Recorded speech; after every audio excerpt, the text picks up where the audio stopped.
नागपुरातल्या आंदोलनानंतर बच्चू कडू आणि शेतकरी नेत्यांनी सह्याद्रीवर मुख्यमंत्री आणि इतर मंत्र्यांसोबत बैठक घेतली। या बैठकीत बच्चू कडू आणि इतर नेत्यांनी उपस्थित केलेल्या मागण्यांवर चर्चा करण्यात आली।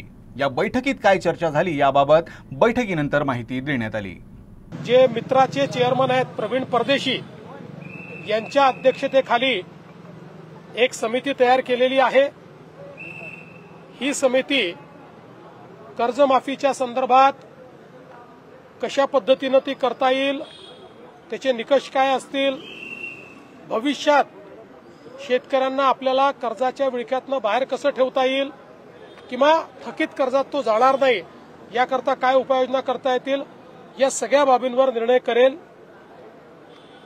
त्या संदर्भात आम्ही असा निर्णय आज केला आहे की एप्रिल महिन्याच्या पहिल्या आठवड्यात या कमिटीने आपलं कामकाज पूर्ण करावं आणि आम्हाला कर्जमाफी कशी करायची, त्याचे काय निकष ठरवायचे या संदर्भातला एक अहवाल द्यावा आणि या अहवालावर कर्जमाफीच्या संदर्भातला जो निर्णय आम्हाला करायचा आहे तो 3 महिन्यात म्हणजे 30 जून 2026 पूर्वी करण्याचा आम्ही निर्णय केलेला आहे।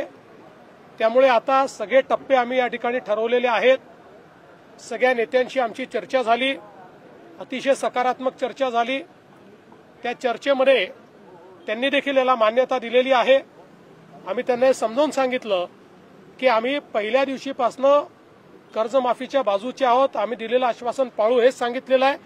पण आता लगेच शेतकऱ्यांना त्यांच्या खात्यात पैसे देणं गरजेचं आहे। कर्जाची वसुली जून महिन्यात होणार आहे आणि आता जर आपण शेतकऱ्यांच्या खात्यामध्ये पैसे दिले नाहीत तर शेतकरी रबीचा पेरा देखील करू शकत नाही आणि म्हणून पहिल्यांदा तात्काळ शेतकऱ्यांना जे त्यांच्या खात्यात पैसे दिले पाहिजे त्याची सगळी तरतूद आम्ही केलेली आहे आणि ते पैसे आता शेतकऱ्यांच्या खात्यामध्ये जाणं सुरू झालेलं आहे। जवळपास आज आम्ही अंदाज घेतला तर जवळपास 8,500 कोटी रुपये रिलीज झाले आहेत। त्यातले 6,000 कोटी प्रत्यक्ष खात्यामध्ये गेले आहेत आणि पुढच्या 2 दिवसात उरलेले पैसे जाणार आहेत। अजून 11,000 कोटी रुपये हे काल आम्ही जे कॅबिनेटला परवा मान्य केले तेही आता येत्या 2 ते 3 दिवसात रिलीज होणार आहेत आणि तेही शेतकऱ्यांच्या खात्यामध्ये जातील आणि अजून 1,500 कोटीची आम्ही प्रोव्हिजन केलेली आहे।